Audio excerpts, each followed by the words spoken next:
रूस और यूक्रेन के महायुद्ध ने 21वीं सदी को कन्वेंशनल वॉरफेयर की एक एक तस्वीर दिखाई और साथ ही ये भी सबक दिया कि आने वाले दिनों में अगर कोई युद्ध होता है तो उसके नतीजे कन्वेंशनल वॉरफेयर से तय नहीं होंगे। और इसी को देखते हुए भारत ने भी अपने जंगी बेड़े में आवाज से 6 गुना तेज रफ्तार से वार करने वाले हाइपरसोनिक हथियार का सफल परीक्षण कर लिया है। देखिए चीन पाकिस्तान में खलबली वाली हमारी ये खास report.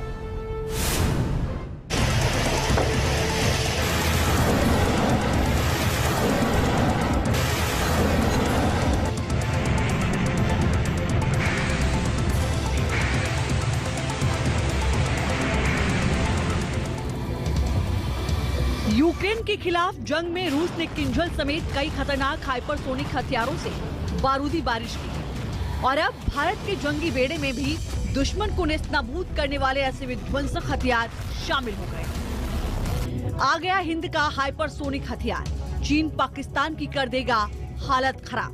Now +1, +2 and counting out. Article taken off. Page down confirmed.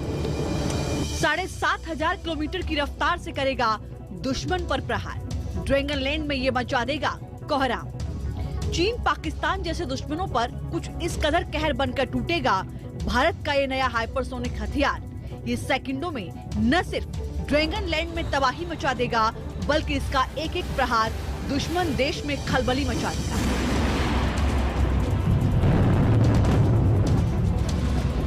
Bharat ने ओडिशा तट से हाइपरसोनिक टेक्नोलॉजी डेमोन्स्ट्रेटर व्हीकल यानी HSTDV का सफल परीक्षण किया, जिसमें हाइपरसोनिक क्रूज व्हीकल को रॉकेट के जरिए लॉन्च किया गया, जो इसे 30 किलोमीटर की ऊंचाई तक ले गया और फिर क्रूज वाहन से अलग हो गया और उसके बाद कुछ ही सेकंड में इसने अपने टारगेट को भेद दिया। इस सफल परीक्षण के बाद भारत अब रूस, अमेरिका और चीन के हाइपरसोनिक क्लब में शामिल हो गया है। भारत ने जिस HSTDV हाइपरसोनिक टेक्नोलॉजी का टेस्ट किया है, उसके बाद क्रूज मिसाइलें हाइपरसोनिक रफ्तार से दुश्मन पर अटैक कर सकती हैं। HSTDV एक मानव रहित विमान है और इसमें hypersonic air breathing smack jet तकनीक का उपयोग किया गया है, जिस वजह से ये साउंड से 6 गुना रफ्तार से उड़ान भर सकता है। तो हिंद का ये हाइपरसोनिक हथियार 7,500 किलोमीटर प्रति घंटे की स्पीड से प्रहार करता है।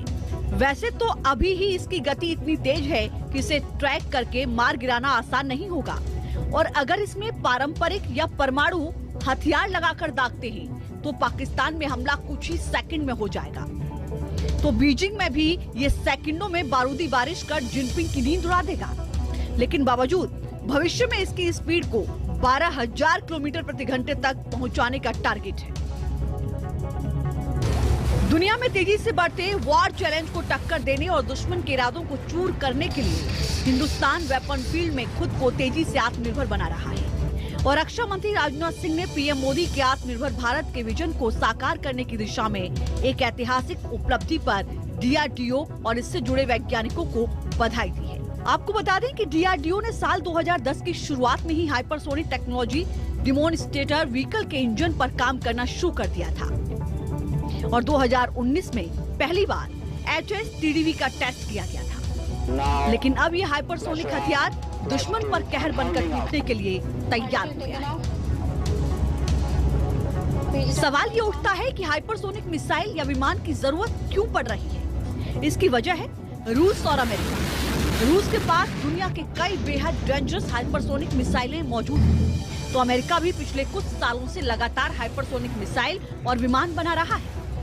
यहाँ तक कि भारत के पड़ोस में चीन के पास भी इस तरह के हथियार होने की खबर है और यही वजह है कि चालबाज चीन जैसे दुश्मनों का मुकाबला करने के लिए भारत भी हाइपरसोनिक मिसाइल पर जोर दे रहा है। भारत ब्रह्मोस 2 हाइपरसोनिक मिसाइल बना रहा है। इसमें भी स्क्रैमजेट इंजन लगाया जाएगा जो इसे तेज गति और ग्लाइड करने की ताकत देगा। इसकी अधिकतम रेंज 600 किलोमीटर होगी, तो वहीं रफ्तार 8,575 किलोमीटर प्रति घंटा होगी। इसे शिप, सबमरीन, विमान या जमीन पर लॉन्च पैड से दागा जा सकेगा। साफ है, भारत के पास भी हाइपरसोनिक हथियारों का ऐसा जखीरा हो गया है जो LAC से लेकर LOC तक न सिर्फ चीन और पाकिस्तान जैसे दुश्मनों पर नजर रखेगा, बल्कि अगर दुश्मन ने कोई भी साजिश रची तो घर में घुसकर विध्वंस मचा देगा।